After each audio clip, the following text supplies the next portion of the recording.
We like to think we understand the world around us. We carry countless facts in our minds, things we learned in school, heard from trusted sources, or simply absorbed from culture. But what if many of those facts aren't actually true? What if the foundation of knowledge we've built our understanding on contains more cracks than we realize? Let's begin with something simple. Something you've probably said or heard countless times. We only use 10% of our brains. This myth has persisted for over a century, appearing in movies, self-help books, and casual conversation. The truth is far more interesting. Brain imaging studies show that we use virtually all of our brain, just not all at once. Different regions activate for different tasks, but over the course of a day, nearly every part of your brain sees some use. Even while you're sleeping, your brain remains remarkably active. The 10% myth likely originated from a misunderstanding of early neurological research, but it's been thoroughly debunked by modern neuroscience. Your brain is working much harder than you think, all of it. Speaking of the brain, here's another misconception that feels intuitive. You have 5 senses. We learn this in elementary school. Sight, hearing, smell, taste, and touch. Simple, clean, easy to remember. Except humans actually have many more senses than 5. There's proprioception, your sense of where your body parts are in space. There's equilibrioception, your sense of balance. There's thermoception, your ability to sense temperature. There's nociception, the sensing of pain. Some scientists argue we have upwards of 20 distinct senses, depending on how you define them. The 5 senses model is a useful simplification, but it's dramatically incomplete. Now let's talk about something you probably learned in history class. Napoleon was extremely short. The phrase Napoleon complex exists because of this belief, but Napoleon Bonaparte was actually about 5 feet 7 inches, which was average or even slightly above average for French men of his era.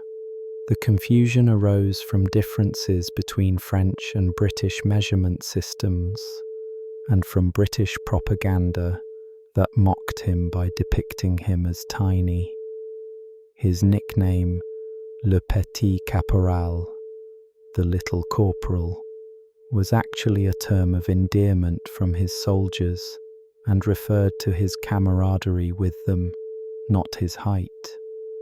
Napoleon was perfectly normal-sized. It was the propaganda that was outsized. Here's one that might surprise you about the animal kingdom. Goldfish have a 3-second memory. This myth has become shorthand for forgetfulness, but goldfish actually have memories that last months. Studies have shown they can be trained to respond to signals, recognize their owners, and remember feeding schedules. They can navigate mazes and recall the paths weeks later. The 3-second memory myth likely persists because it's convenient for making people feel better about keeping fish in small bowls, though that practice is actually quite cruel, given that goldfish are intelligent creatures that need space and stimulation. Moving to food and health, consider this widely believed fact. Sugar makes children hyperactive. Parents have sworn by this for generations, pointing to birthday parties as evidence. However, multiple double-blind studies have found no link between sugar consumption and hyperactivity in children. When parents think their kids have consumed sugar, they perceive them as more hyperactive, even if the children actually received a placebo. The excitement of parties, the presence of other children, the break from routine, these factors cause the behavior we blame on sugar. Sugar has plenty of health concerns, but turning kids into bouncing maniacs isn't one of them. Let's examine a myth about computer security. Macs don't get viruses. Apple marketing once emphasized this, and many Mac users believed their systems were immune to malware. This was never truly accurate. Macs just had a smaller user base, making them less attractive targets for virus creators. As Mac popularity has grown, so has Mac-targeted malware. Macs have better security features than they once did, and their Unix-based system has some inherent advantages, but they're not invulnerable. No operating system is virus-proof. The belief in Mac invincibility has actually made some Mac users more vulnerable by making them less cautious about security. Here's a widespread belief about airplane safety.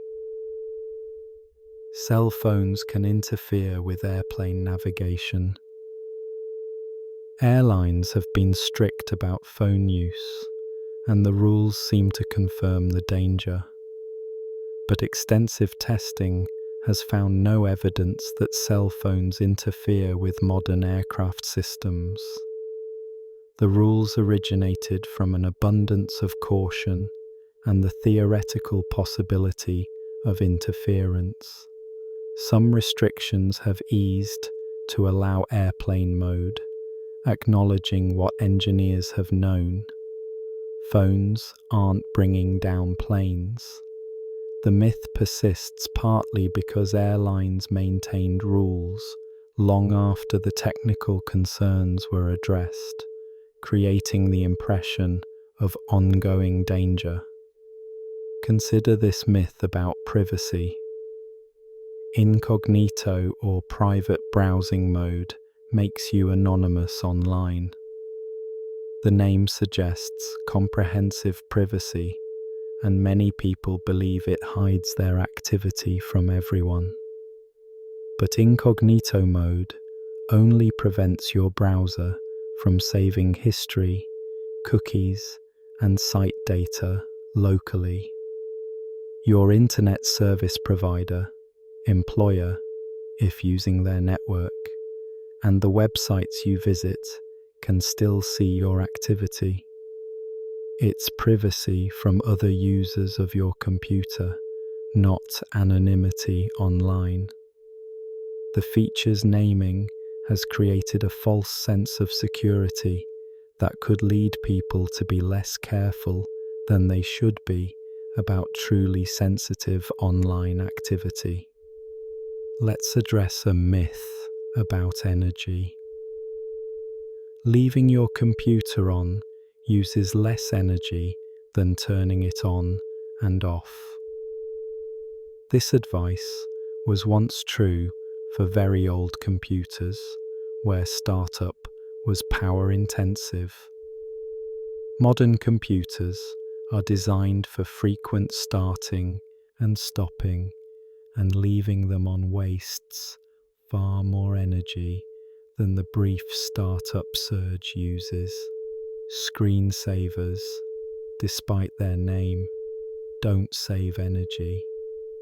They were designed to prevent screen burn-in on old CRT monitors, a problem that doesn't exist with modern displays. The most energy-efficient approach is to turn off or sleep your computer when not using it. Technology has changed, but the advice hasn't always kept up. Here's a belief about digital storage. Deleted files are completely gone.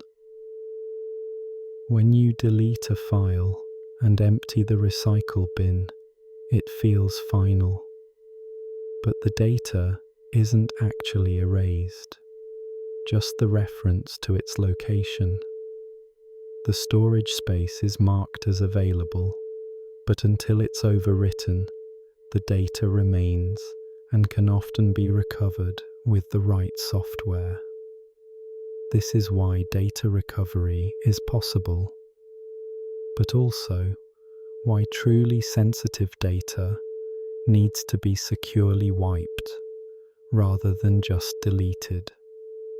The difference between deleted and erased isn't obvious to most users, creating security vulnerabilities that people don't realize they have. Consider this myth about screens. Sitting too close to the TV or computer screen will damage your eyes. Parents have warned children about this for generations. Modern screens don't emit harmful radiation or damage eyesight, though they can cause eye strain, dry eyes, and fatigue from extended use, what's called computer vision syndrome. The symptoms are temporary and don't cause permanent damage. The myth likely originated with older CRT televisions that did emit low-level radiation, though not at levels considered dangerous.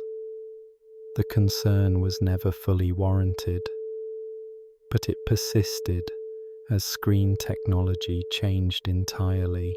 Finally, the Internet and the World Wide Web are the same thing.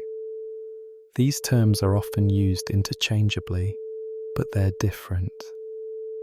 The Internet is the infrastructure, the global network of connected computers.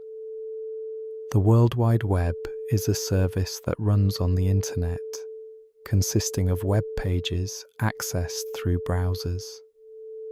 Email, file transfer, and other services also use the Internet, but aren't part of the web. It's like confusing a highway system with the trucks that drive on it. The distinction matters for understanding how digital technology works, but it's often lost in casual conversation. 10 more myths about the technology we use daily. 10 more misconceptions that shape how we interact with our digital world. Our bodies are familiar to us. We live in them every day. Yet we carry surprising misconceptions about how they work. Myths that feel true because we've heard them so often. Reading in dim light will damage your eyes. Parents have been saying this for generations, and it feels intuitively correct. Surely straining to see text in poor lighting must cause harm. But ophthalmologists will tell you that while reading in dim light can cause eye strain, fatigue, and headaches, it doesn't cause permanent damage to your vision. Your eyes might feel tired, you might get a headache, but your eyesight won't deteriorate. The temporary discomfort goes away with rest. This myth likely persists because the temporary strain feels concerning, and we mistake discomfort for damage. Here's another body myth that seems like common sense. You should starve a fever and feed a cold. Or is it feed a fever and starve a cold? The confusion about which is the first clue that this advice might not be reliable. Modern medicine says you should maintain adequate nutrition and hydration, whether you have a fever or a cold. Your body needs energy to fight infection, regardless of what kind of infection it is. The origin of this saying is unclear, but it likely dates to a time when we understood illness very differently. Your body doesn't need you to play games with food intake. It needs fuel and water to function. Consider this widely held belief. Cracking your knuckles causes arthritis. How many times have you been told to stop cracking your knuckles because you'll regret it when you're older? Studies have found no connection between knuckle cracking and arthritis. The sound comes from gas bubbles forming or collapsing in the fluid between joints. It might be annoying to people around you, but it's not damaging your joints. One researcher even won an Ig Nobel Prize for cracking the knuckles on only one hand for 50 years to demonstrate no difference in arthritis between his hands. Science sometimes requires unusual levels of commitment. Let's examine a myth about human capabilities. We have different learning styles: visual, auditory, and kinesthetic. This concept is deeply embedded in education, with teachers urged to accommodate different learning styles. The problem? Extensive research has failed to find evidence that matching teaching methods to supposed learning styles improves outcomes. While people certainly have preferences about how they like to receive information, no evidence suggests that teaching to these preferences enhances learning. What matters more is the nature of what's being taught. Some subjects lend themselves to visual aids, others to hands-on practice, regardless of individual preferences. The learning styles myth is appealing because it feels true, but educational psychology has moved beyond it. Here's a belief about hair that many hold. Shaving makes hair grow back thicker and darker. This myth makes teenage boys feel better about their patchy facial hair and makes people hesitant to shave certain body areas. But shaving doesn't change hair's thickness, growth rate, or color. When hair grows back after shaving, it has a blunt tip rather than the natural tapered tip, which can make it feel coarser. Because you're seeing the hair from its thickest point, it might appear darker. But these are optical and tactile illusions. The hair itself hasn't changed. Your body doesn't respond to razors by deciding to grow more impressive hair. Moving to the brain, Consider, you're either left-brained or right-brained. The idea that logical people use their left brain while creative people use their right brain is popular, tidy, and wrong. Brain imaging shows that people use their entire brain, with both hemispheres active regardless of the task. While certain functions do lateralize, language is usually processed more on the left, for instance. Personality traits don't divide neatly along hemispheric lines. No evidence suggests that people preferentially use one side of their brain over the other. The left brain, right brain myth oversimplifies how the brain works and gives people artificial categories to limit themselves with. Here's a myth about the senses. Taste is divided into zones on your tongue: sweet at the tip, bitter at the back. Many of us learned this from diagrams in school showing the tongue map. This map was based on a mistranslation of a German paper from 1901. The original research showed slight variations in sensitivity across the tongue, but the idea got distorted into distinct zones. In reality, all taste sensations can be detected on all parts of your tongue that have taste buds. You can taste sweetness at the back of your tongue and bitterness at the front. The tongue map is fiction that made it into textbooks and stayed there for decades despite being wrong. Let's address a belief about body temperature. Normal body temperature is 98.6 degrees Fahrenheit. This specific number feels authoritative and precise. But normal human body temperature varies between individuals and throughout the day.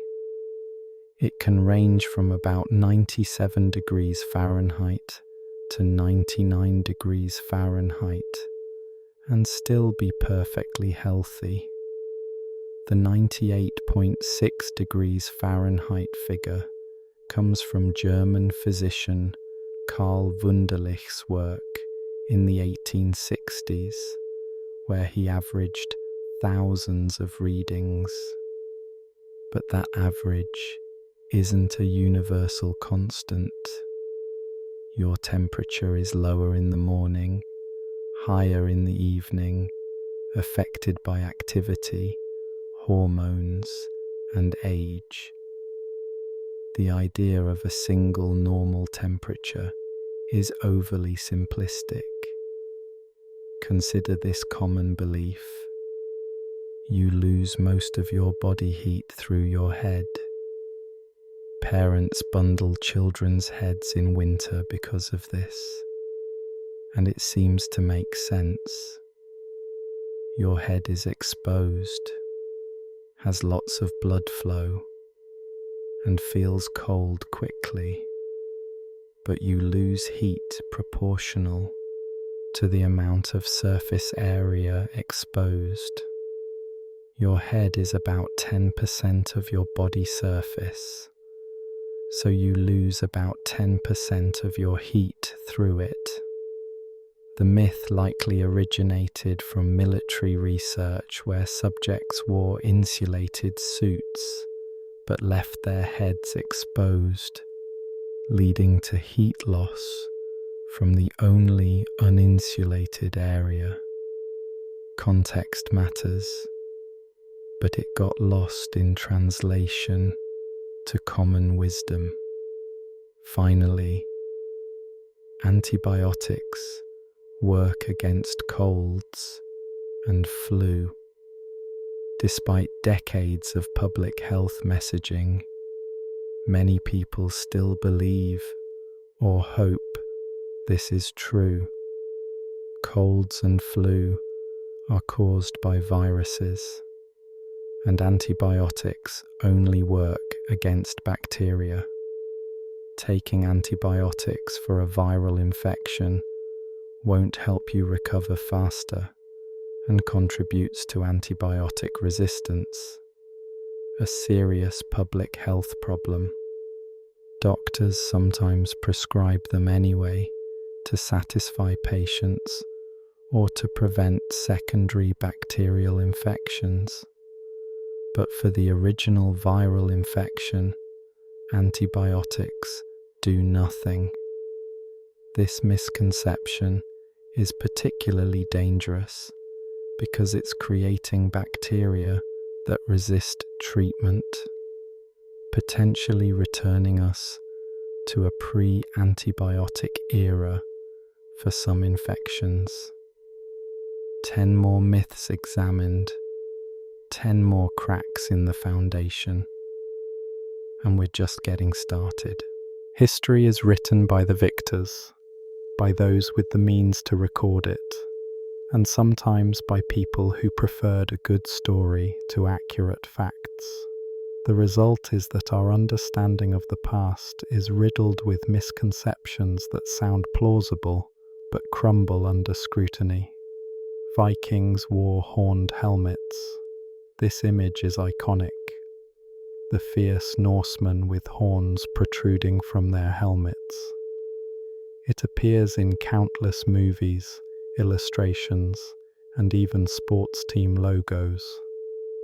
But archaeological evidence shows no Viking helmets with horns.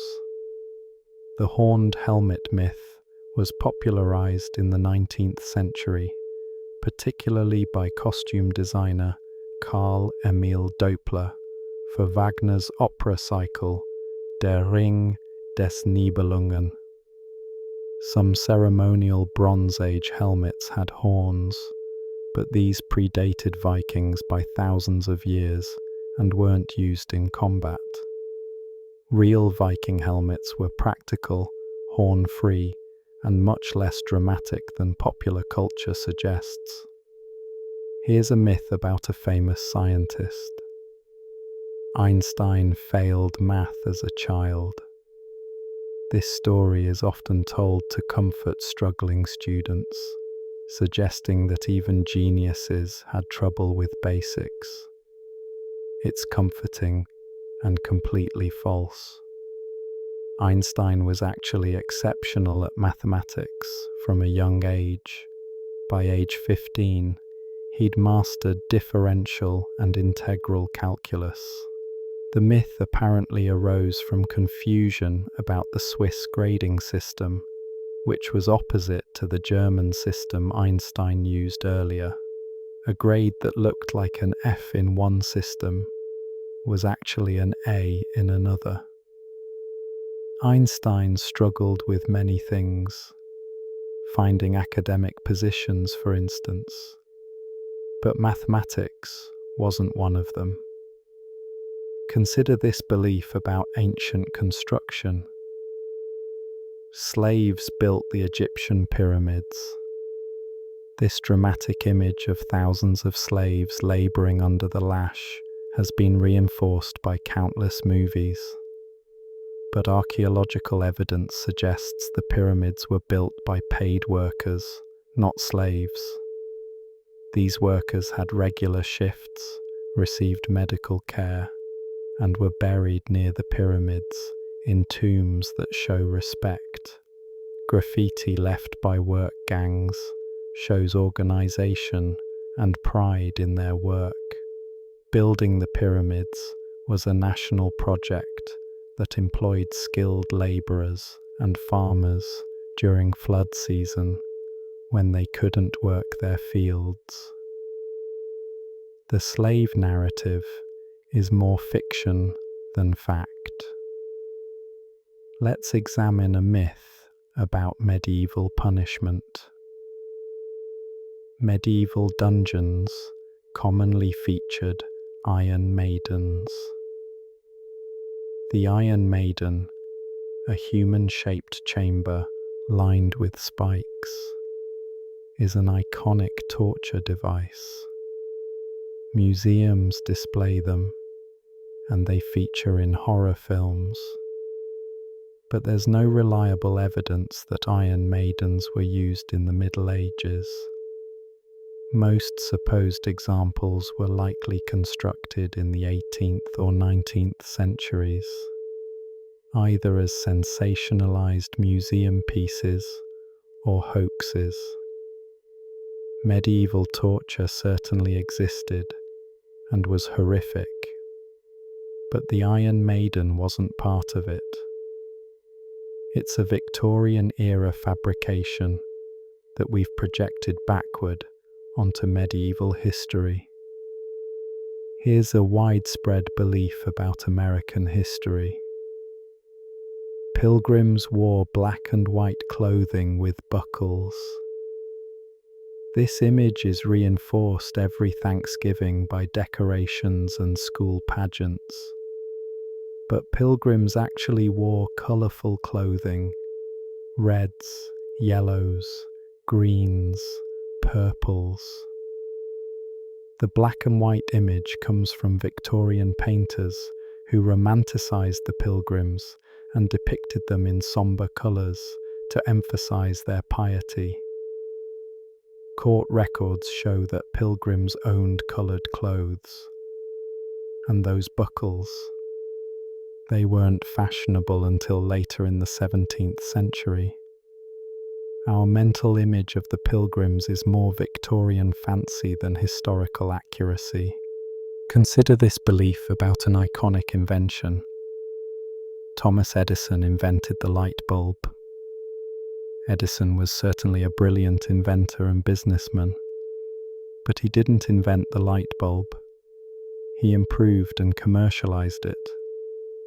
More than 20 inventors had developed various forms of incandescent lights before Edison. What Edison did was create a practical, long-lasting bulb and build the electrical distribution system to make it useful. His genius was in refinement and implementation, not initial invention. History often simplifies complex stories of innovation, giving credit to one person when many contributed. Edison himself held that credit perhaps a bit too eagerly. Here's a myth about ancient Rome. Romans vomited during feasts so they could eat more. The image of excess, Romans feasting, visiting the vomitorium to purge, then returning to feast again, symbolizes decadence. But this is almost entirely false. First, a vomitorium wasn't a place to vomit. It was an entrance/exit passage in amphitheatres, from the Latin to spew forth, referring to crowds. While some wealthy Romans may have occasionally induced vomiting, it wasn't a standard practice at feasts. This misconception combines a misunderstood architectural term with exaggerated stories about Roman excess, creating a myth that persists because it's memorable. Let's address this common belief. The Great Wall of China is visible from space. This fact appears in trivia books and was even taught in schools. But astronauts report that the Great Wall is essentially invisible from low Earth orbit without aid, and certainly not visible from the Moon. From space, you can see cities, large bodies of water, and geometric patterns of agriculture. But a narrow wall, even a long one, isn't visible. This myth likely persists because the Great Wall is an impressive achievement, and saying it's visible from space makes it sound even more impressive.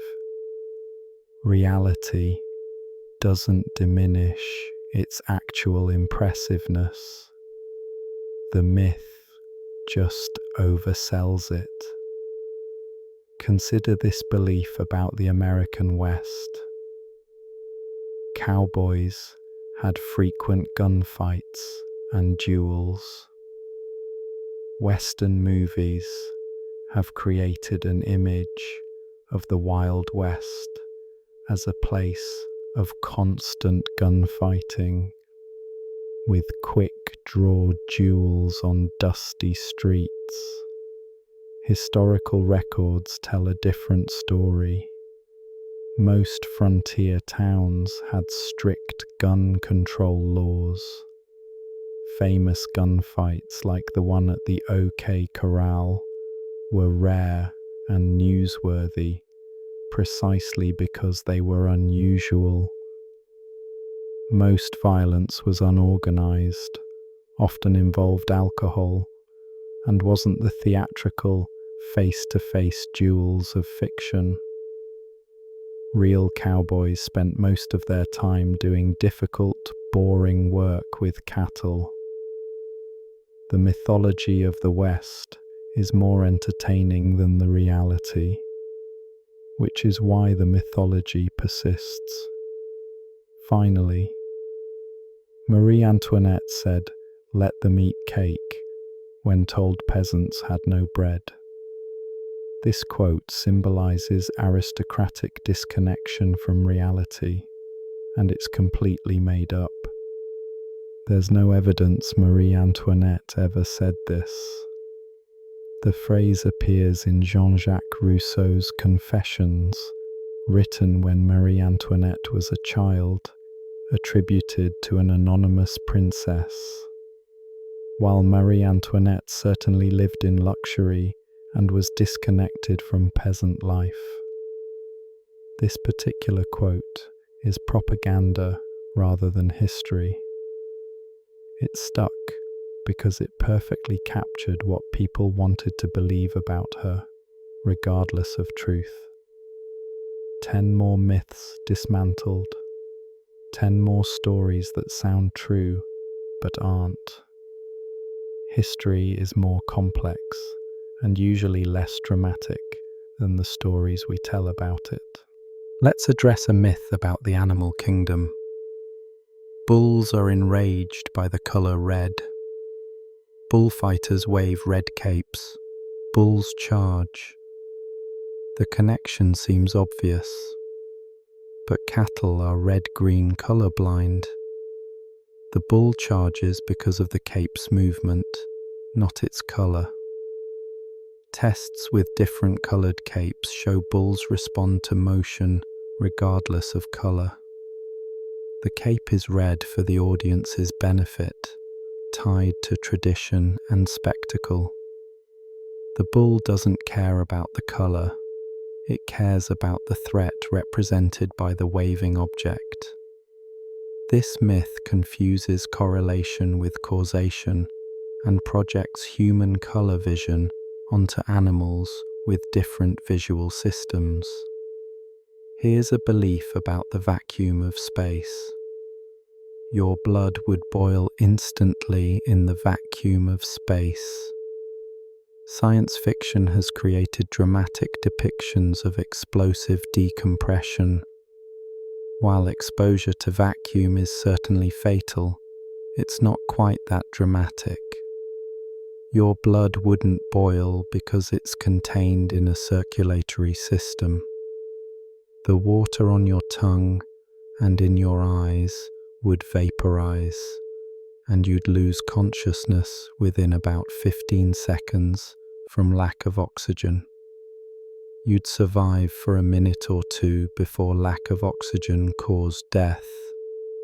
It's deadly, but not in the explosive, instant way often depicted, reality is slightly less dramatic than Hollywood.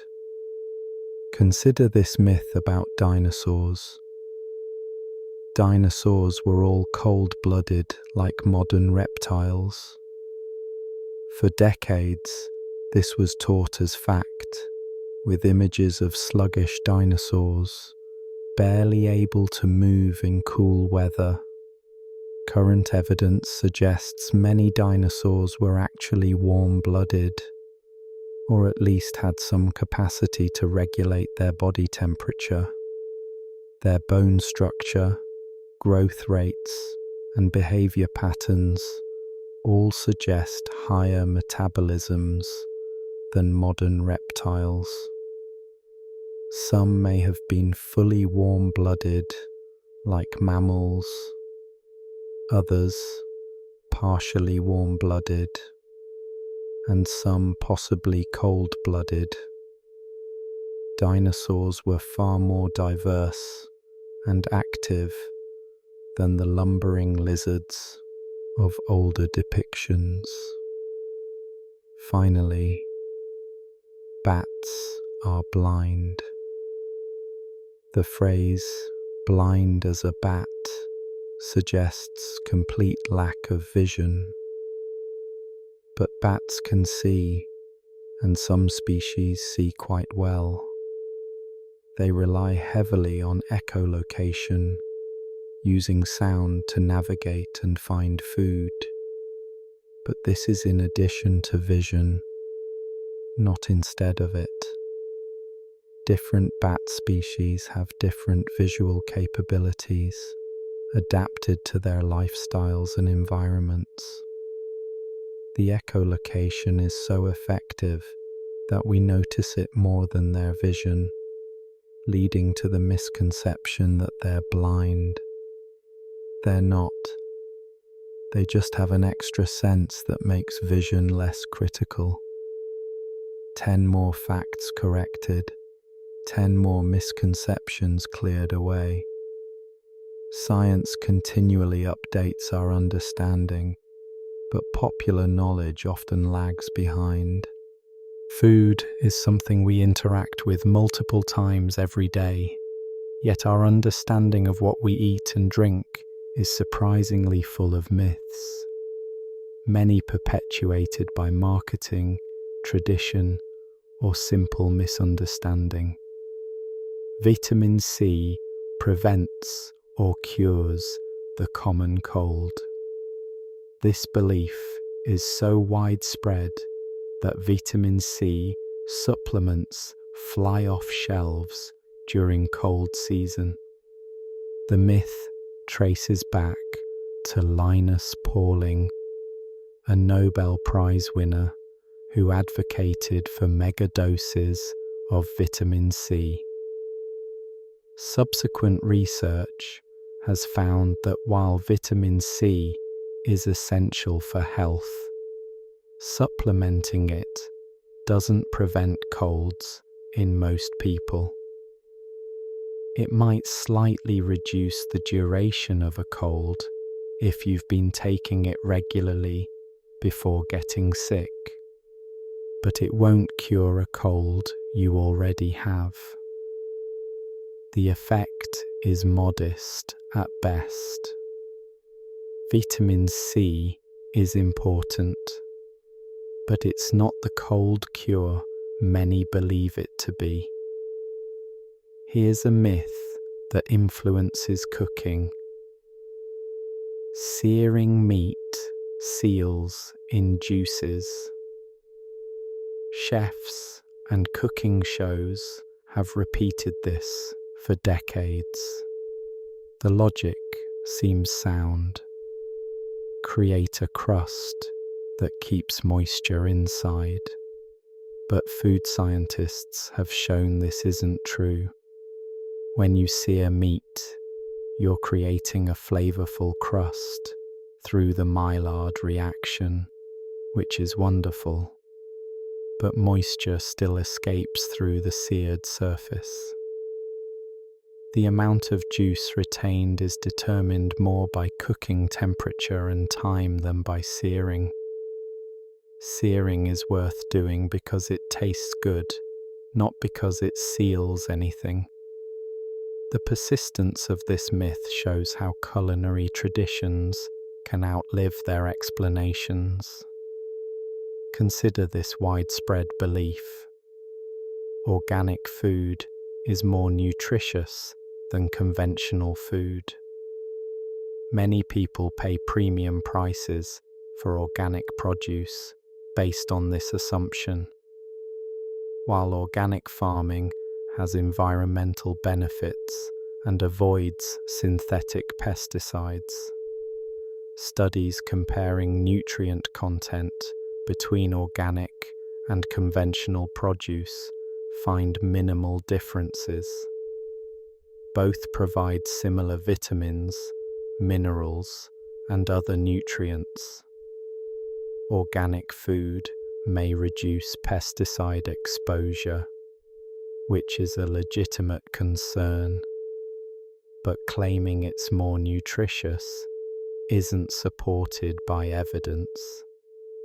The nutritional value of fruits and vegetables has more to do with freshness, storage, and specific variety than whether they were grown organically. Let's examine a myth about alcohol. Different types of alcohol produce different kinds of drunk. People claim tequila makes them aggressive, wine makes them sleepy, beer makes them jovial. While people certainly experience these differences, it's not the type of alcohol causing them. It's ethanol in all cases. The differences come from the setting in which you drink, the speed of consumption, what you're mixing it with, and your expectations. If you believe tequila makes you wild, you might act wilder when drinking it, a self-fulfilling prophecy. The social context of drinking different beverages varies more than the chemical effect of the alcohol itself. Here's a myth about food safety. The 5-second rule. Food dropped on the floor is safe if you pick it up quickly.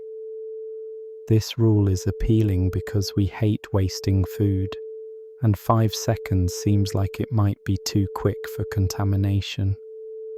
Unfortunately, bacteria transfer to food essentially instantly upon contact. The floor's cleanliness matters more than time. Food dropped on a clean floor is safer than food left for a second on a contaminated surface. But no time threshold makes contaminated surfaces safe. The 5-second rule is wishful thinking formalized into a folk rule.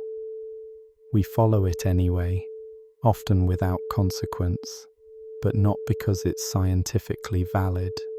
Consider this belief about spicy food. Spicy food causes stomach ulcers. This myth seems logical.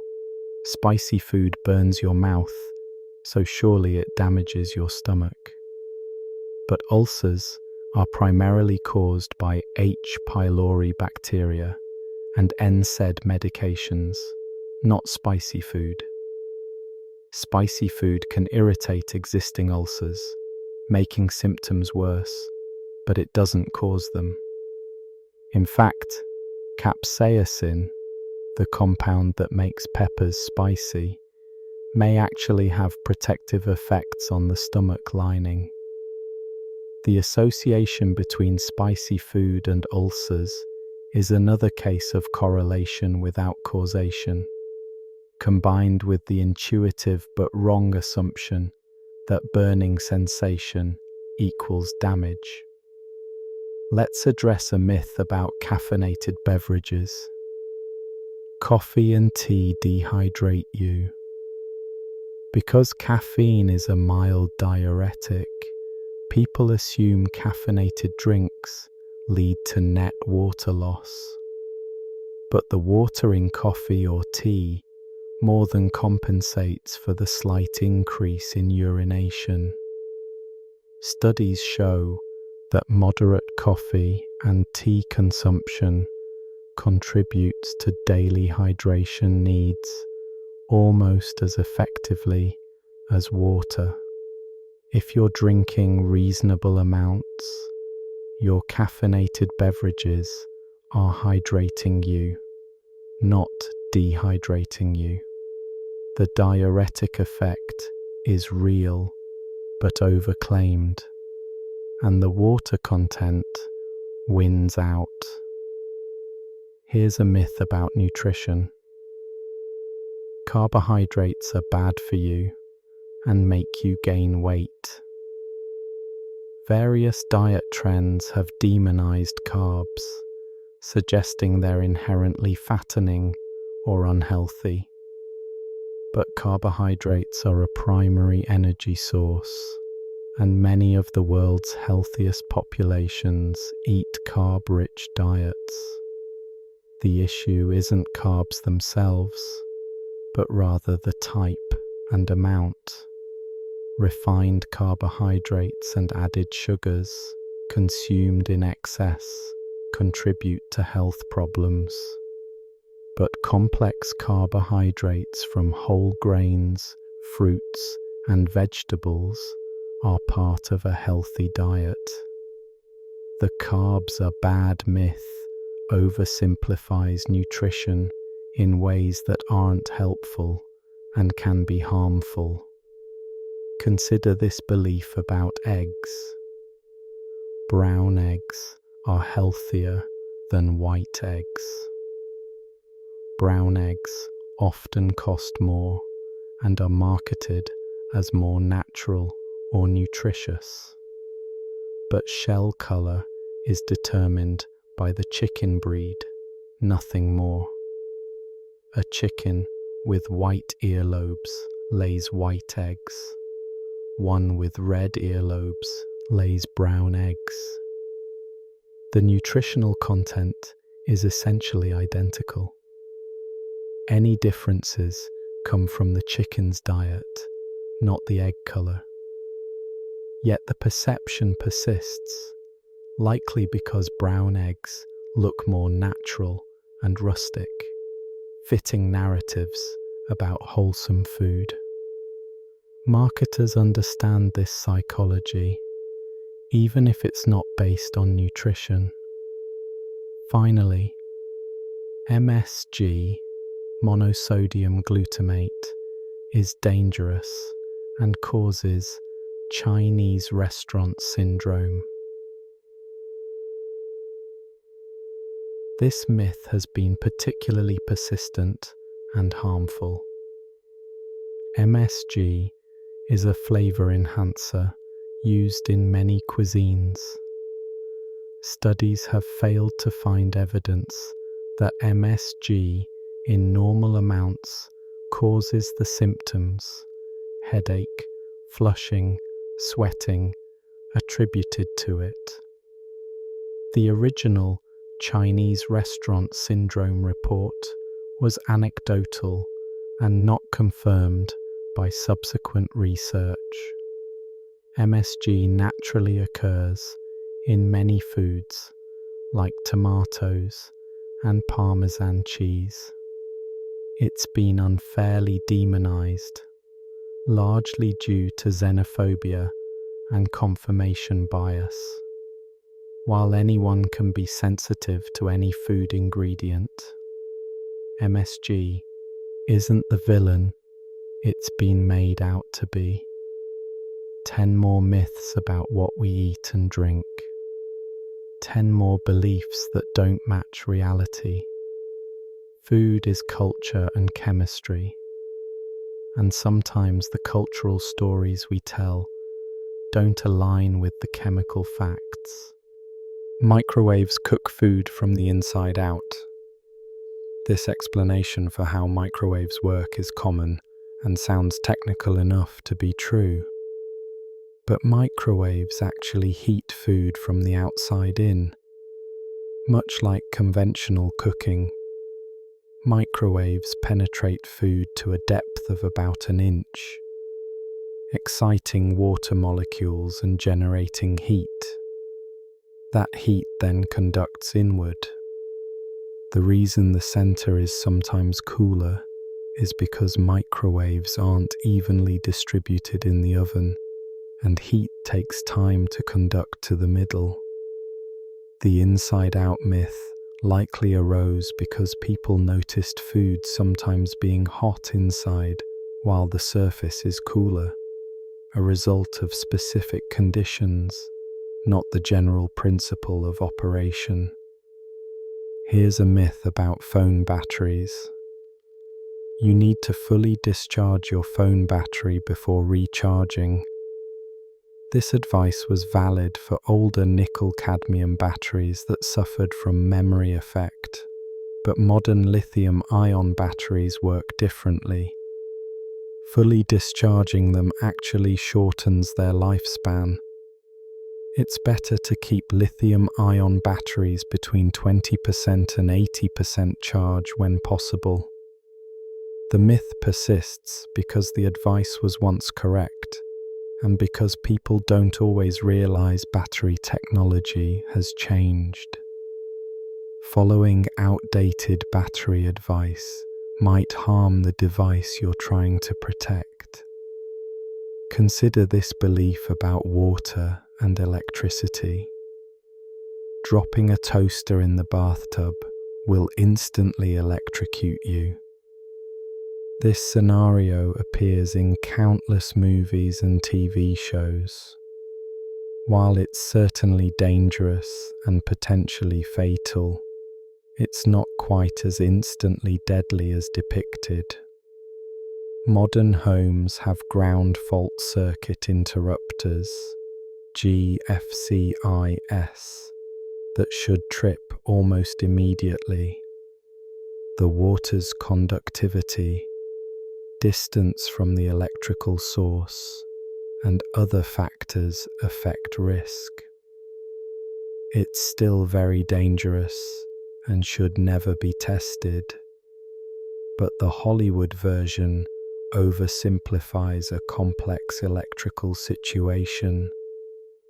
The exaggeration serves a purpose, keeping people safe, but it's still an exaggeration.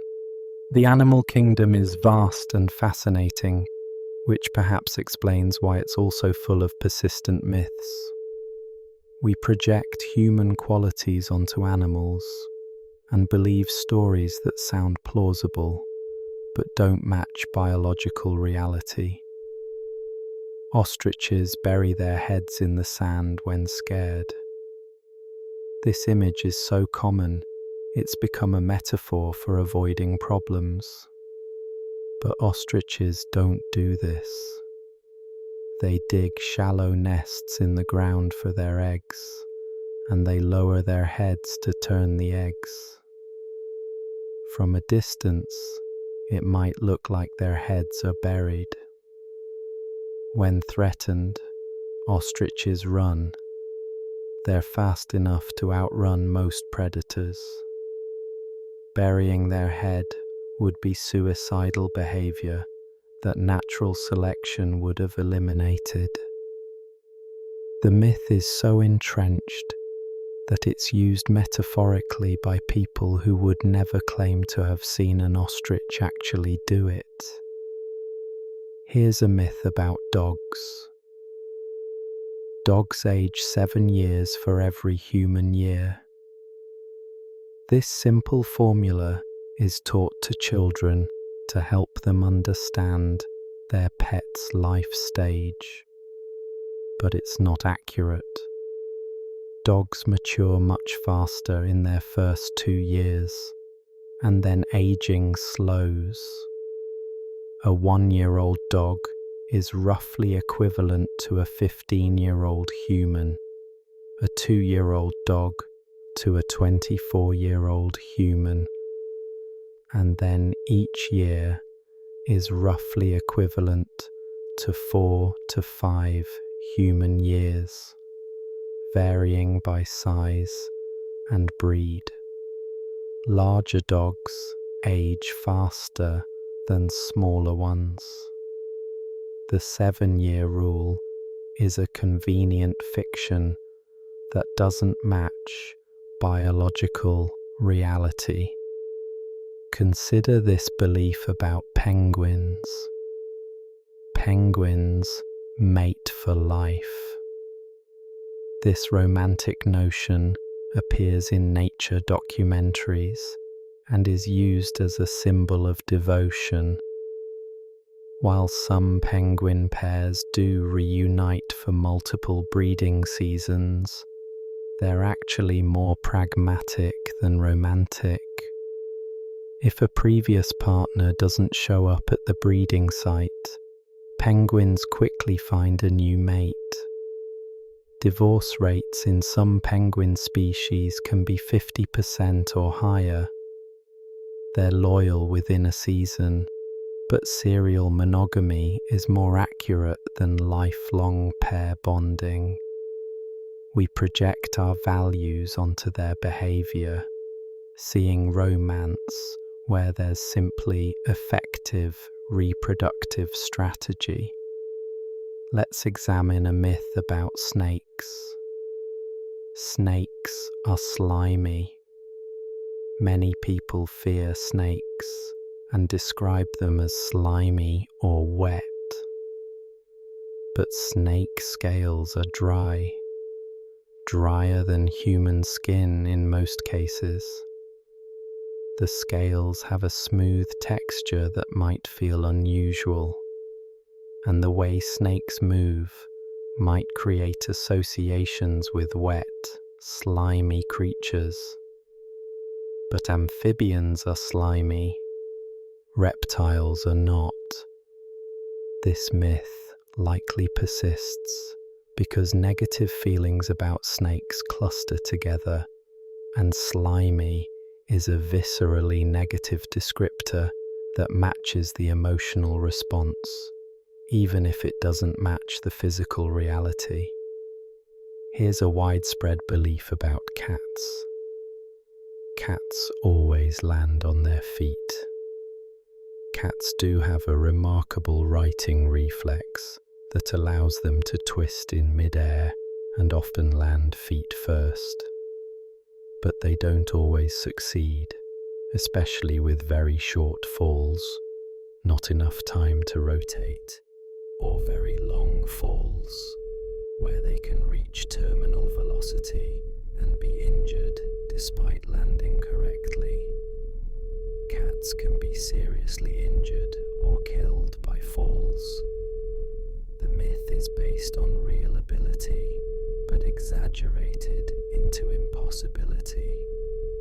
Cats are agile, but they're not immune to physics or injury. Consider this myth about ants. Ants can lift 50 times their body weight. This dramatic claim appears in educational materials to demonstrate insect strength. Some ant species can indeed lift significant multiples of their body weight, 10 to 50 times depending on species and what lift means. But this isn't as impressive as it sounds when you understand scaling. Strength doesn't scale linearly with size. Small creatures have a higher strength to weight ratio because of the square cube law. Volume and mass increase faster than surface area and cross-sectional strength. An ant-sized human would have similar relative strength. Ants are impressive, but the comparison to human scale strength is misleading. Let's address a belief about elephants. Elephants are afraid of mice. This myth appears in cartoons and is cited as amusing irony. Such a large animal afraid of something so small. But elephants aren't particularly afraid of mice. The myth may have originated from observations of elephants being startled by small, quick movements, which any large animal might be. There's no evidence of special fear of mice specifically. Elephants are cautious, intelligent animals that react to unexpected stimuli, but they're not cowering from rodents. The myth persists because the absurdity makes it memorable. Here's a myth about sharks. Sharks must keep swimming or they'll die. Some shark species do need to swim constantly to pass water over their gills for oxygen, but many species can pump water over their gills while stationary and rest on the ocean floor. Great white sharks need to keep moving, but nurse sharks happily rest. Presenting sharks as a monolith ignores the diversity of species with different biological requirements. The myth takes one truth about some sharks and overgeneralizes to all sharks. Consider this belief about bears. If you encounter a bear, play dead. This advice is sometimes correct and sometimes deadly wrong, depending on the species and situation. With a defensive grizzly attack, playing dead can work because the bear perceives you as no longer a threat.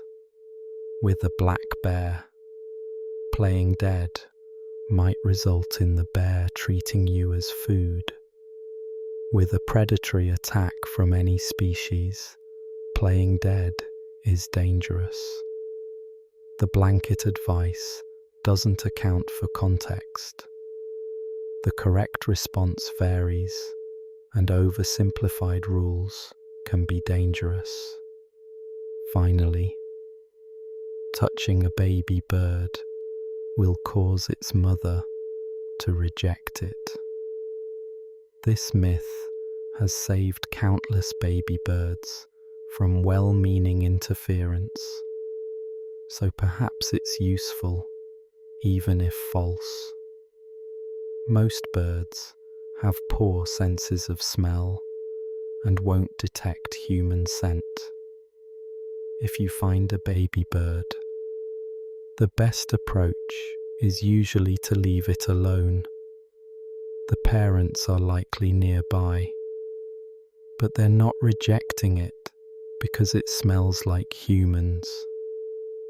The myth is benevolent misinformation that achieves the right outcome, leaving wildlife alone, through incorrect reasoning.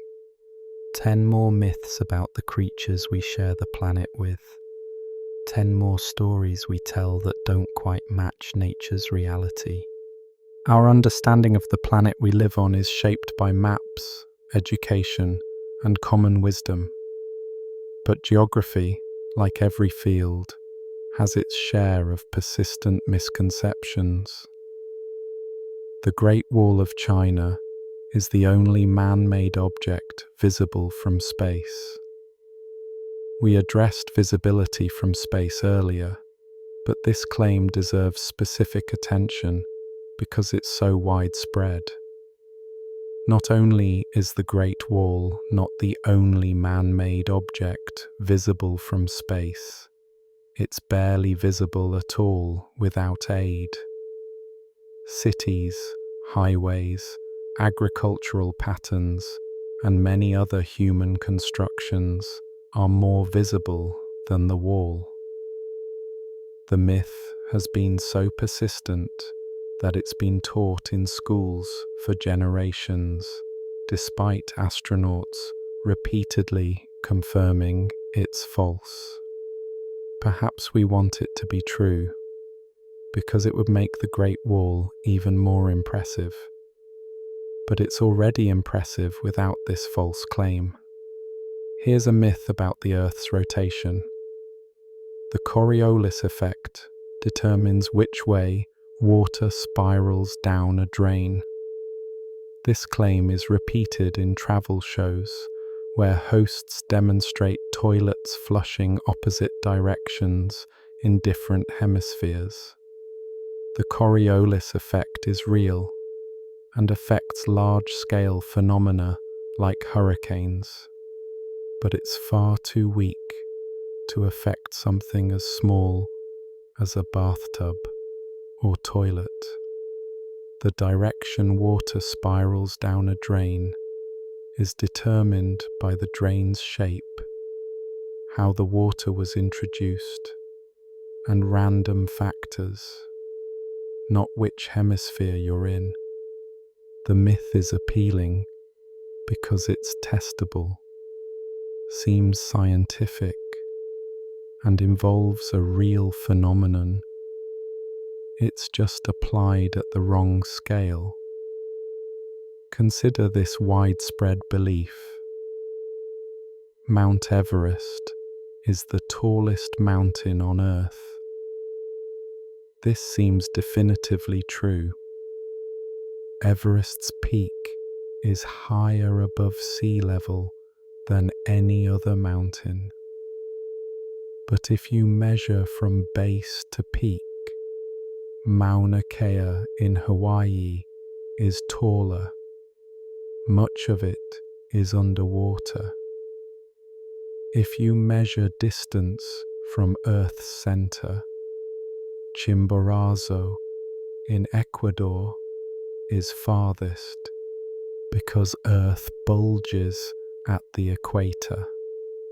Everest is the highest above sea level, but tallest depends on how you measure.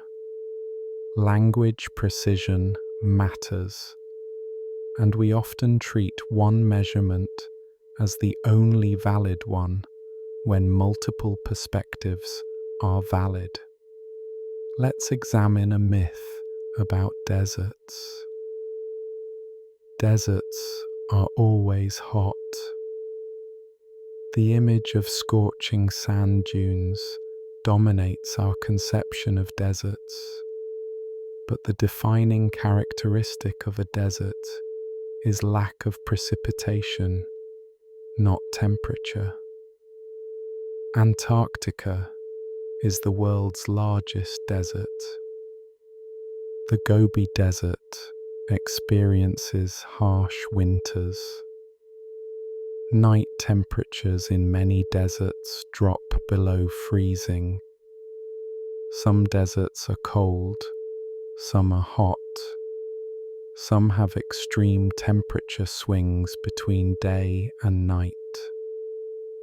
The association between deserts and heat is so strong that cold deserts sound like a contradiction, even though they're definitionally sound. Here's a belief about maps. Greenland is larger than Africa. Look at most world maps, and Greenland appears massive, comparable to Africa. But Africa is actually about 14 times larger than Greenland. The distortion comes from the Mercator projection, which dramatically enlarges areas near the poles to flatten a sphere onto a rectangle.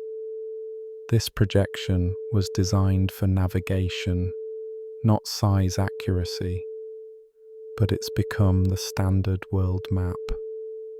The result is that people's mental image of country sizes is warped. Greenland looks huge, Scandinavia looks enormous, and equatorial regions look relatively small, all opposite to reality. Consider this myth about the Sahara. The Sahara has always been a desert.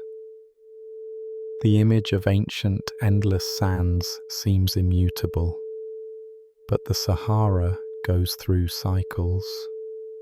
About 6,000 years ago, it was green, with rivers, lakes, and vegetation supporting human and animal populations. Climate changes turned it into the desert we know. But this isn't permanent. In 10 to 15,000 years, it may green again as Earth's axial tilt continues its cycle. What seems unchanging and eternal is actually a temporary state in geological time. Our human time frame makes it seem permanent, but the Earth operates on longer cycles. Let's address a belief about north. The North Pole is the coldest place on Earth. The Arctic is certainly cold, and the North Pole is frozen, but the coldest temperatures are recorded in Antarctica, particularly at the South Pole and interior regions. The coldest temperature ever recorded was at the Soviet Vostok station in Antarctica, minus 128.6 degrees Fahrenheit. The Arctic is cold, but Antarctica is colder because it's a continental landmass at high elevation, whereas the Arctic is largely sea ice. The symmetry of poles are coldest breaks down when you consider geographical differences between them. Here's a myth about natural resources. We're running out of fossil fuels. Peak oil predictions have been made repeatedly, with dates coming and going. While fossil fuels are technically finite, the proven reserves figure doesn't represent total fuel in the ground. It represents fuel that's economically viable to extract with current technology. As technology improves and prices change, more reserves become viable. We're not running out in the near term, though climate concerns provide different and more pressing reasons to transition away from fossil fuels. The myth of imminent scarcity has been used to justify various policies, but geological reality is more complex. Consider this belief about seasons. The seasons are the same length. We divide the year into 4 3-month seasons, suggesting equality. But astronomical seasons, defined by equinoxes and solstices, aren't equal. Earth's elliptical orbit means it moves faster when closer to the Sun. Northern Hemisphere. Winter is about 5 days shorter than summer. The difference is small enough that our calendar divisions work reasonably well, but the underlying astronomy doesn't divide the year into perfect quarters. Calendar simplicity trumps astronomical precision in how we organize time. Finally, the Bermuda Triangle has an unusual number of disappearances.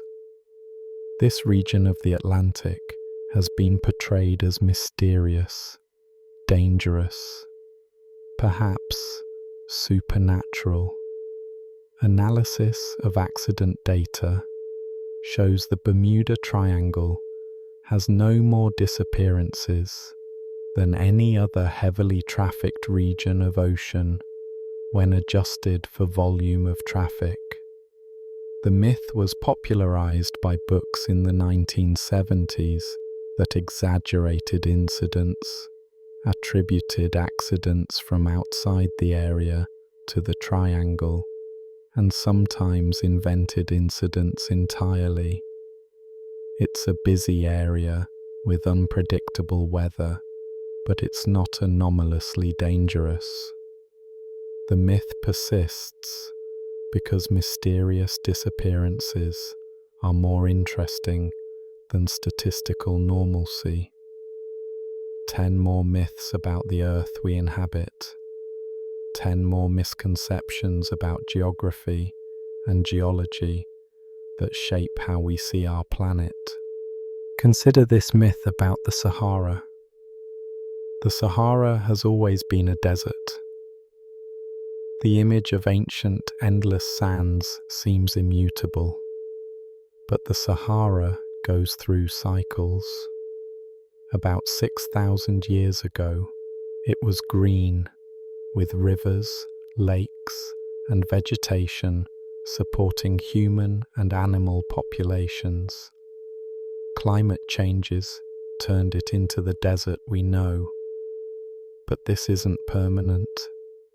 In 10 to 15,000 years, it may green again as Earth's axial tilt continues its cycle. What seems unchanging and eternal is actually a temporary state in geological time. Our human time frame makes it seem permanent, but the Earth operates on longer cycles. Let's address a belief about north. The North Pole is the coldest place on Earth. The Arctic is certainly cold, and the North Pole is frozen, but the coldest temperatures are recorded in Antarctica, particularly at the South Pole and interior regions. The coldest temperature ever recorded was at the Soviet Vostok station in Antarctica, minus 128.6 degrees Fahrenheit. The Arctic is cold, but Antarctica is colder because it's a continental landmass at high elevation, whereas the Arctic is largely sea ice. The symmetry of poles are coldest breaks down when you consider geographical differences between them. Here's a myth about natural resources. We're running out of fossil fuels. Peak oil predictions have been made repeatedly, with dates coming and going.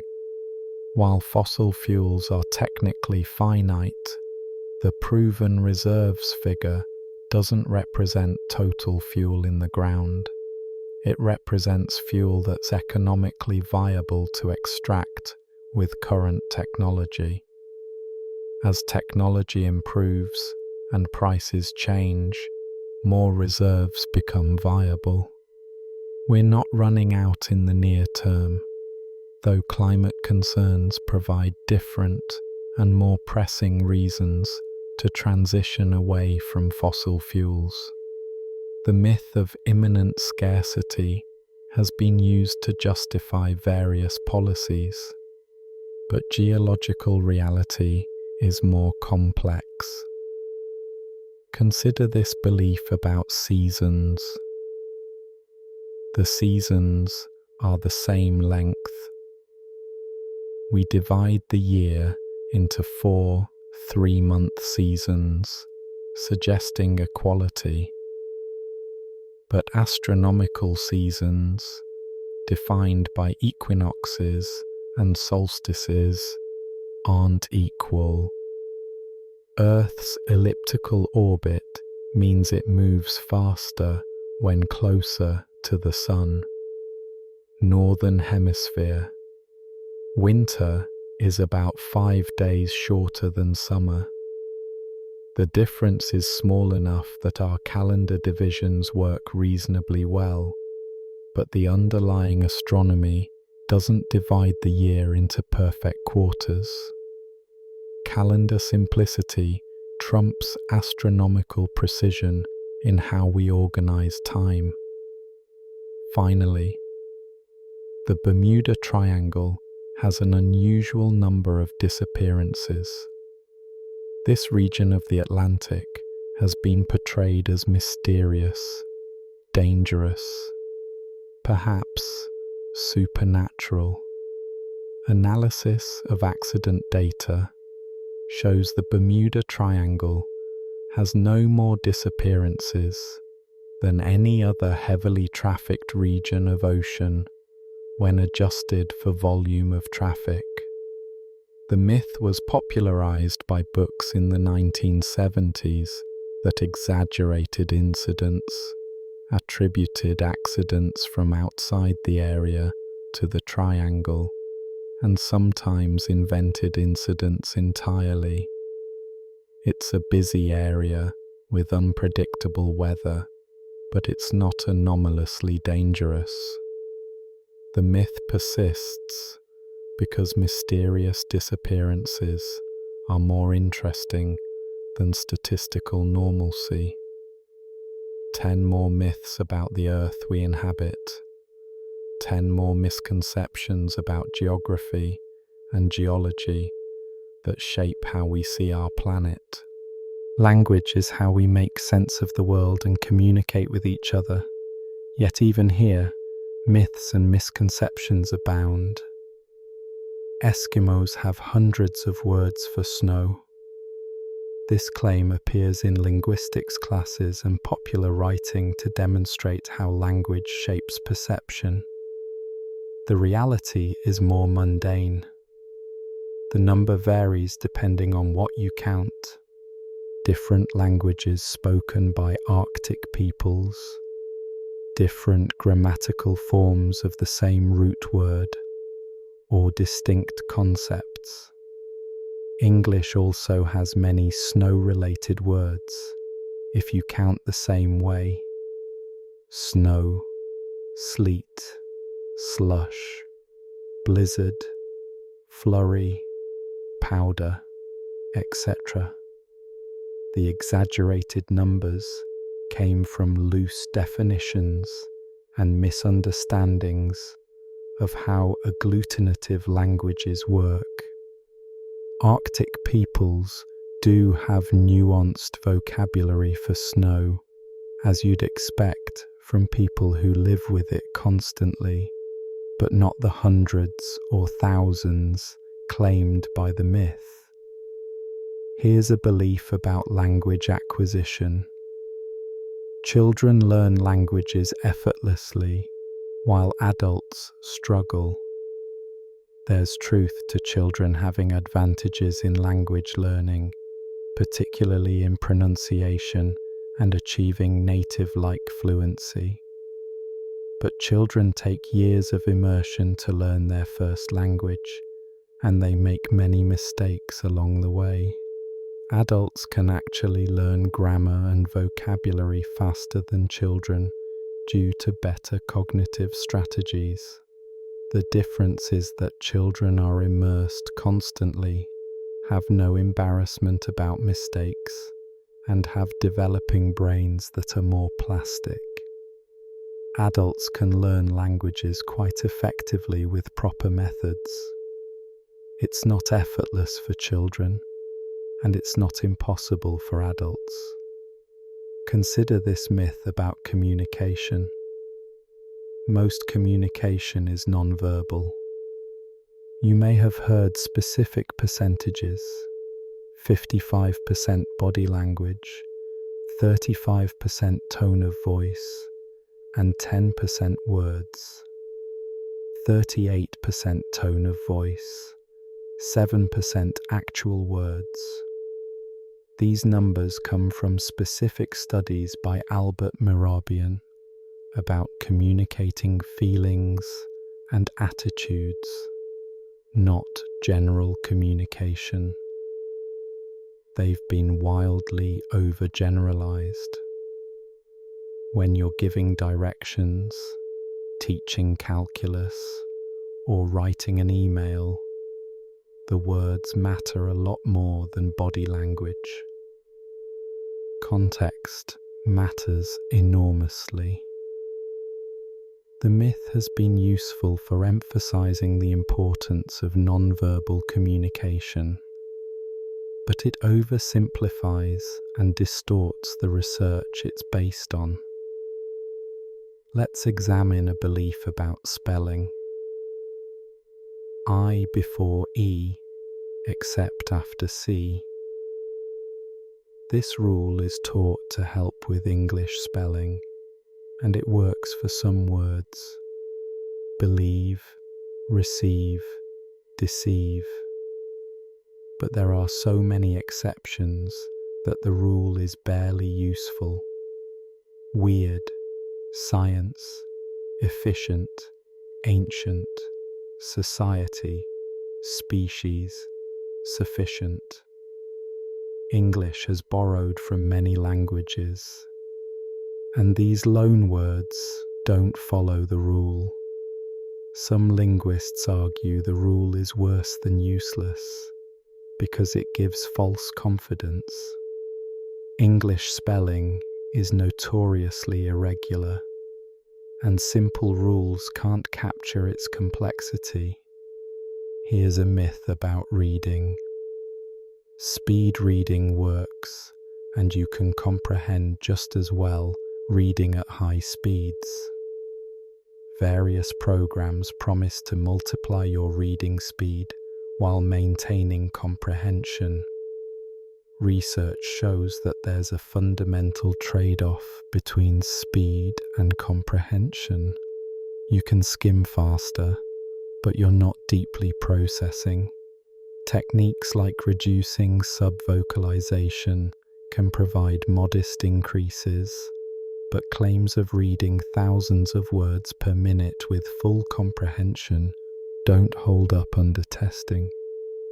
There's no free lunch in information processing. Faster reading means less comprehension, even if it doesn't feel that way to the speed reader. Consider this belief about etymology. SOS stands for Save Our Ship or Save Our Souls.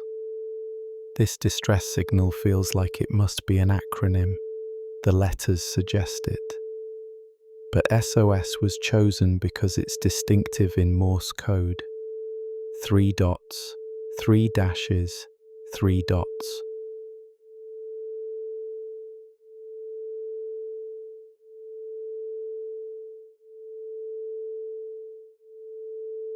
It's easy to recognize and hard to confuse with other signals. The phrases "save our ship" and "save our souls" were retrofitted to the letters after SOS was already in use. It's a backronym, an acronym created after the fact to fit existing letters. The myth persists because acronyms feel meaningful and the phrases are dramatic. Let's address a myth about language change. English is degenerating because people don't follow proper grammar. Every generation complains that young people are ruining the language with slang, casual speech, and disregard for rules. This has been happening for centuries. Language change isn't degeneration, it's evolution. Old English is unintelligible to modern English speakers, not because the language got worse, but because it changed. Current mistakes often become future standard usage, literally being used for emphasis, they as singular. These changes reflect the living nature of language. Prescriptivist complaints about language decay have been proven wrong by history repeatedly. Here's a belief about writing. Good writers don't need to revise. They get it right the first time. This myth makes writing seem like magic, available only to the talented. But professional writers revise extensively. First drafts are usually terrible, even for accomplished authors. Hemingway said, The first draft of anything is shit.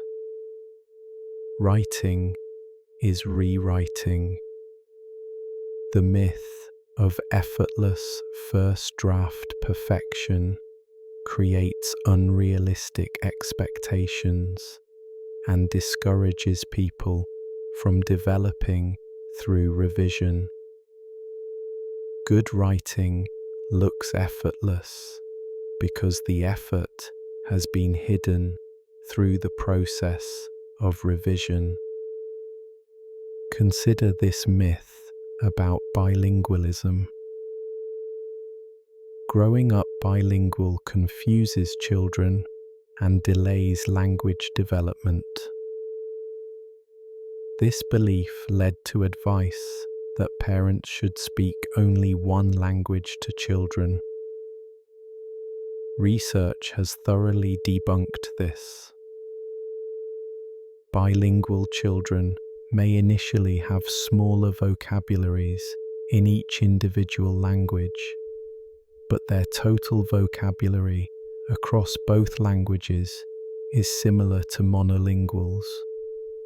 Any brief developmental differences disappear by school age. Bilingualism actually provides cognitive benefits: better executive function, mental flexibility, and delay in cognitive decline. The myth has discouraged bilingualism, depriving children of benefits based on unfounded fears. Finally, there's a word in language that has no translation. Articles regularly feature lists of supposedly untranslatable words from various languages. While some words are culturally specific and require explanation, virtually everything can be translated. It just might require more than one word or need context. The concept of untranslatability is overstated. Translation might be clunky or require explanation, but communication across languages is possible. These lists are more about cultural concepts than linguistic impossibility, and they romanticize foreign languages in ways that misrepresent how translation actually works. 10 more myths about language and communication. 10 more misconceptions about how we share meaning and understanding. Money and economics affect all of us, yet popular understanding of these topics is rife with misconceptions, many of which have real consequences for financial decisions. The stock market is just gambling. This comparison is common, especially from people who've lost money in stocks or never invested. While both involve risk and uncertainty, gambling is zero-sum or negative-sum. The house always wins on average, whereas the stock market is positive-sum over long periods. Wealth is created as businesses grow. Gambling outcomes are random. Stock performance relates to business fundamentals, even if short-term movements seem random. Long-term stock investing with diversification has historically been very different from casino gambling, even though both involve risk. The comparison might make people feel better about not investing, but it misrepresents economic reality. Here's a myth about currency. Paper money has intrinsic value. We treat cash as having inherent worth, but modern currency is fiat money. It has value because the government declares it legal tender and people accept it. It's paper with no intrinsic value beyond that. Historically, currencies were backed by gold or silver, giving them commodity value, but that ended decades ago for most currencies. Money is a shared belief system, a collective agreement about value.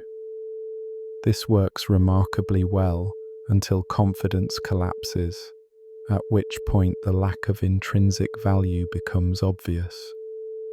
The myth of inherent value makes the monetary system seem more concrete than it actually is. Consider this widespread belief. Tax cuts always stimulate the economy and pay for themselves. This claim appears in political debates as if it were economic law. The reality is more complex. Tax cuts can stimulate the economy under certain conditions, but they rarely, if ever, fully pay for themselves through increased revenue. The effect depends on where the economy is in the business cycle, where the cuts are targeted, what spending is cut or maintained, interest rates, and numerous other factors. Sometimes stimulus is needed. Sometimes it causes inflation. Economics is context dependent, not rule-based. Blanket statements about tax cuts ignore this complexity. Let's examine a myth about poverty. Poor people are poor because they're lazy or make bad decisions. This belief assumes poverty is primarily a personal failing. But economic research shows that poverty is largely structural, determined by factors like where you're born, your parents' economic status, access to education, health issues, discrimination, and economic conditions beyond individual control. Cognitive research shows that poverty itself impairs decision-making by creating constant stress and mental bandwidth depletion. The myth of poverty as personal failure ignores systemic factors and creates blame that prevents effective solutions. Many poor people work multiple jobs and still can't escape poverty. Here's a belief about home ownership. Renting is throwing money away. Buying a home is always better financially. This advice is so common, it seems like simple wisdom. But whether renting or buying is better depends on numerous factors. Local real estate prices, how long you'll stay, maintenance costs, opportunity cost of the down payment, transaction costs, and more. In expensive markets with high home prices relative to rents, renting can be financially superior. Buying builds equity, but comes with costs and illiquidity. The myth oversimplifies a complex decision and makes people feel bad about renting, even when it's the better choice for their circumstances. Consider this myth about minimum wage. Raising the minimum wage causes unemployment. This is a contentious political issue presented as economic fact by one side. But economic research shows the relationship is more complex. Small to moderate minimum wage increases have minimal or no negative employment effects. Very large increases might. Regional economic conditions matter. The effects vary by industry.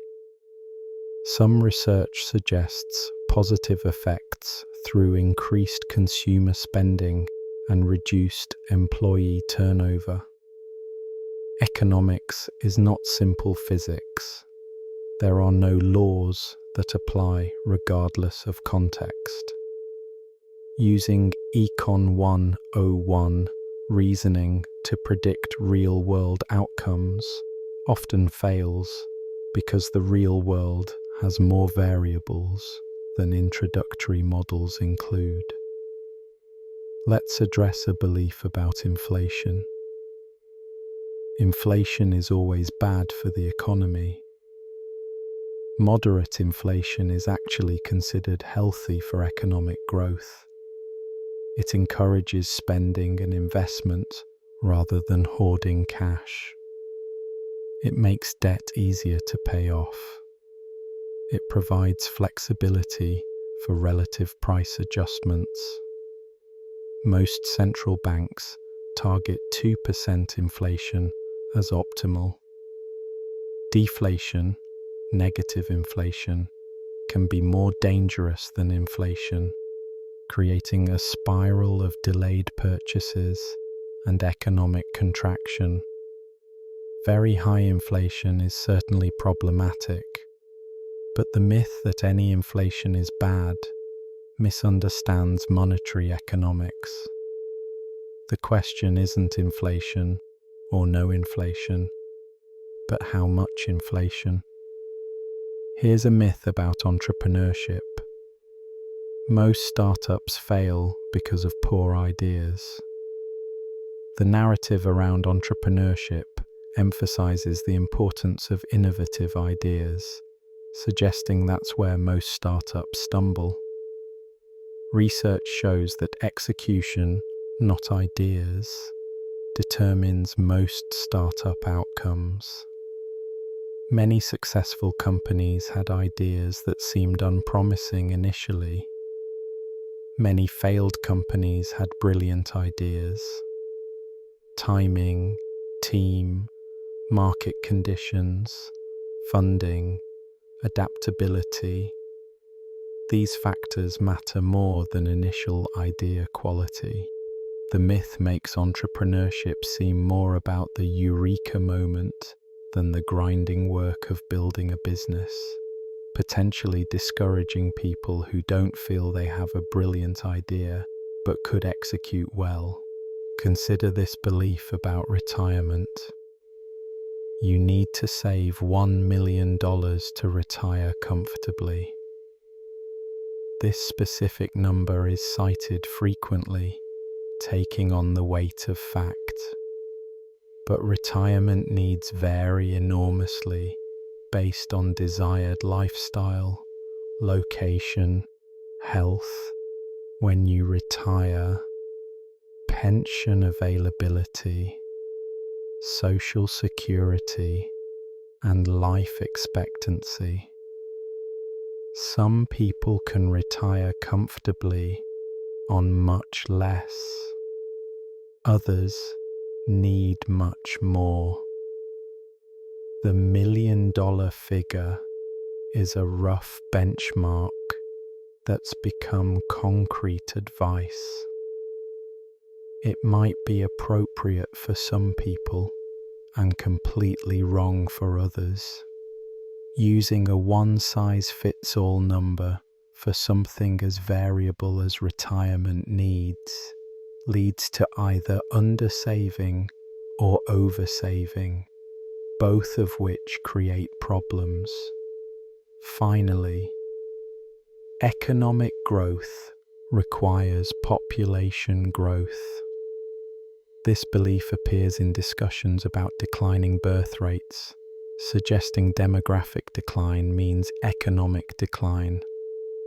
But productivity growth can drive economic prosperity without population growth. GDP per capita matters more than total GDP for living standards. Some of the world's most prosperous countries have low or negative population growth. Resource constraints might make perpetual population growth problematic. The assumption that economic health requires more people ignores productivity improvements and quality of life measures. It mistakes one possible source of growth for the only possible source. 10 more myths about money and economics. 10 more misconceptions that shape how we think about prosperity and finance. We've explored 90 myths so far, covering history, science, nature, technology, and more. As we approach the end of this journey through misconceptions, let's examine 11 final facts you might still believe. You can see the Great Wall of China from the moon.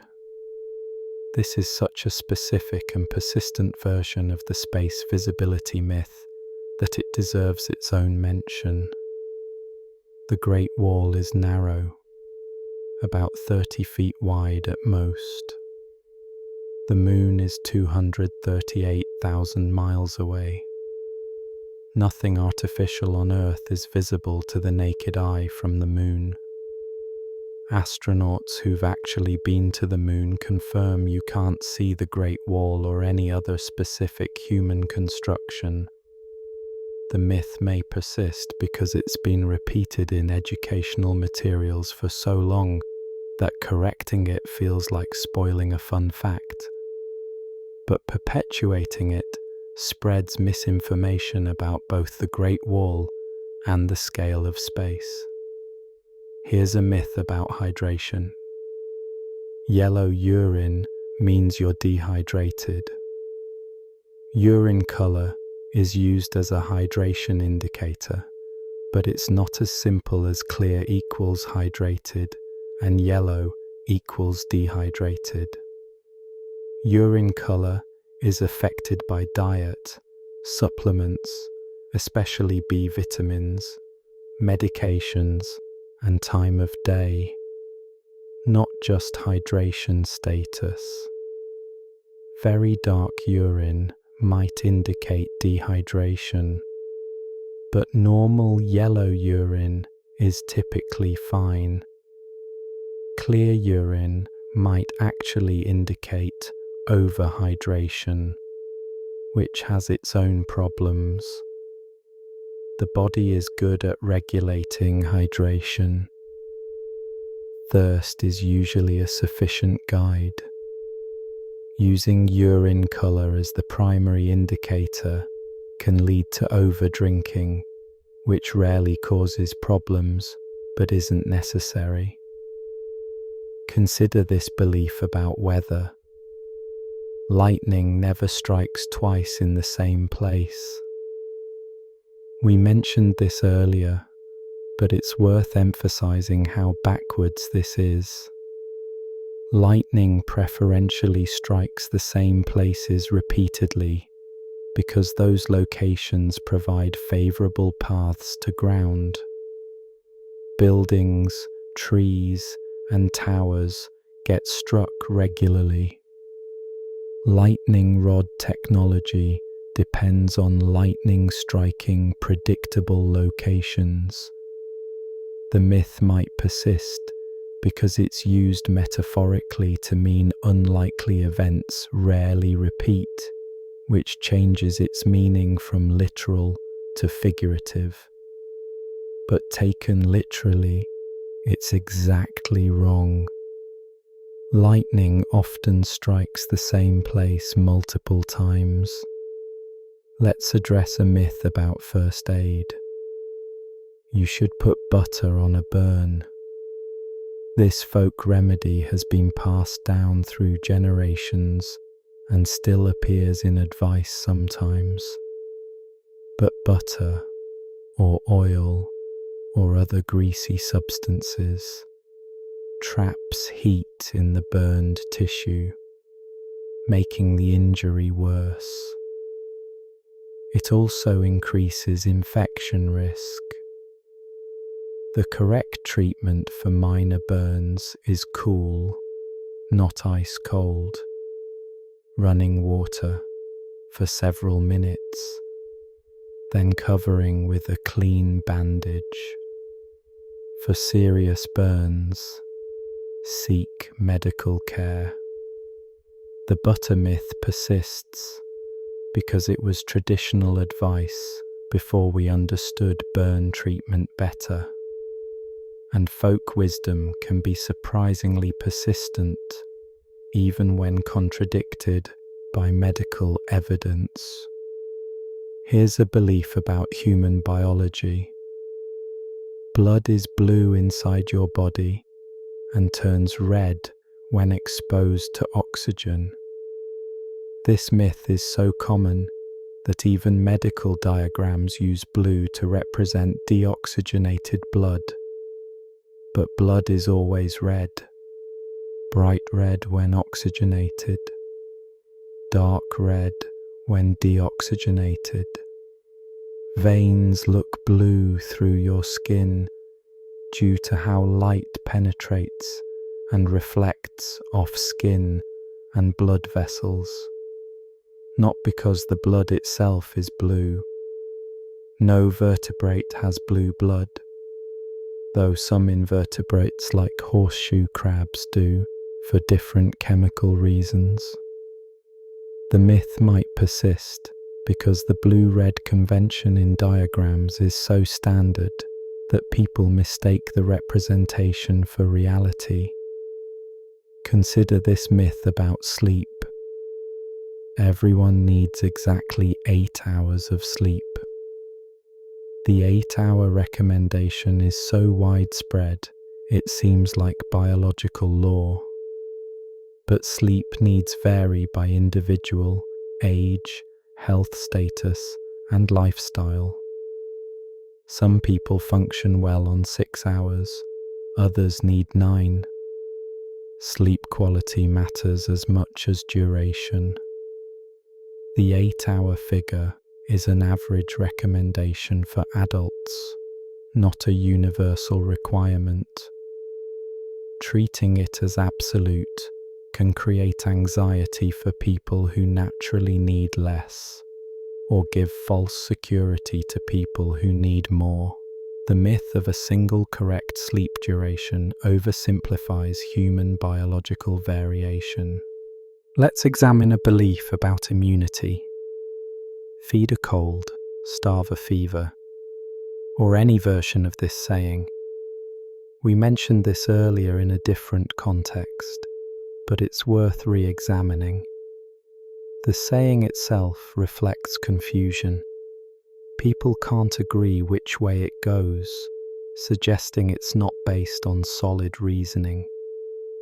Modern medical advice is to stay nourished and hydrated, regardless of whether you have a cold or fever. Your body needs energy to fight infection. The confusion about which version is correct is actually the most telling evidence that the advice itself is suspect. When wisdom contradicts itself, it's probably not wisdom. Here's a myth about poisoning. If you're bitten by a venomous snake, suck out the venom. This advice appears in old wilderness survival guides and action movies. But sucking venom from a wound doesn't work. Venom absorbs too quickly into tissue. Attempting it risks damaging tissue, introducing bacteria, and delaying proper treatment. The correct response is to keep calm, immobilize the affected limb, and get to medical care quickly. Cut and suck, tourniquets, and ice are all outdated and potentially harmful. The myth persists because it offers action in a scary situation, and action feels better than simply heading to a hospital, even when action makes things worse. Consider this belief about pregnancy. Pregnant women are eating for two and should double their calorie intake. This advice has justified a lot of extra eating, but pregnant women only need about 300 to 500 extra calories per day, and only in the second and third trimesters, not double the normal intake. Quality of nutrition matters more than quantity. Excessive weight gain during pregnancy creates health risks for both mother and baby. The eating for two myth likely persists because it makes indulgence feel justified and because it seems intuitively correct. But the second person is very small and has modest caloric needs. Let's address a myth, a belief about the human body. You need to drink 8 glasses of water a day. This specific recommendation has become dogma, but it's not based on solid science. The amount of water you need varies dramatically based on your size, activity level, climate, and diet. You get water from food, especially fruits and vegetables. Coffee and tea count toward hydration despite being diuretics.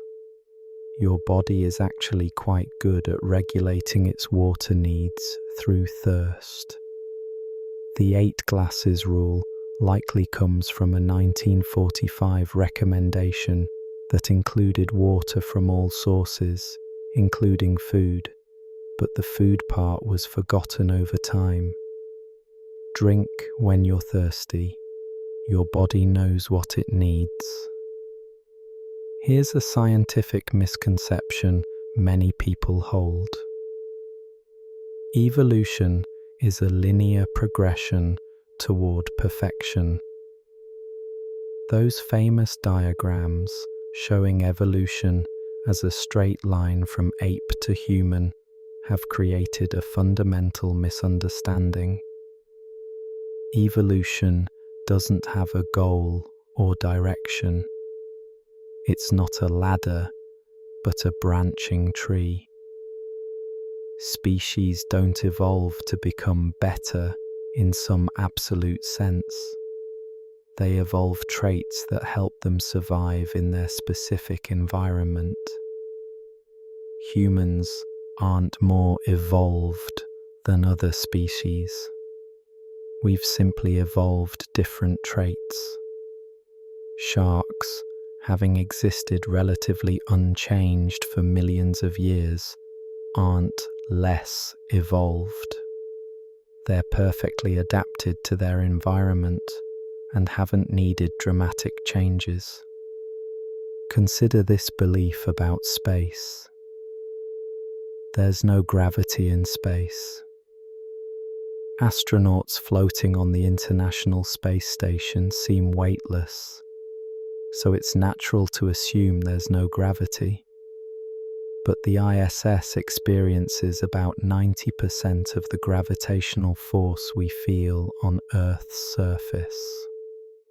The astronauts appear weightless because they're in continuous free fall, orbiting Earth at speeds where their falling trajectory matches Earth's curvature. They're constantly falling, but never getting closer to the ground. Gravity is everywhere in space. It's what holds galaxies together, keeps planets in orbit, makes stars shine. It never stops. It just gets weaker with distance. Finally, let's address a misconception about historical technology. Medieval Europeans thought the earth was flat. This myth was largely created in the 19th century to make medieval people seem ignorant. In reality, educated Europeans in the Middle Ages knew the earth was round. Greek philosophers had figured this out over 1,000 years earlier, and that knowledge never truly disappeared. When Columbus sailed west, the concern wasn't that he'd fall off the edge of the earth. It was that he'd underestimated the distance to Asia and would run out of supplies, which, incidentally, he did underestimate. But he got lucky and hit the Americas instead. Medieval Europeans had many misconceptions, but a flat earth wasn't one of them. These are just the beginning. 9 facts you probably believed. 9 comfortable pieces of knowledge that turn out to be wrong. And we have 92 more to explore.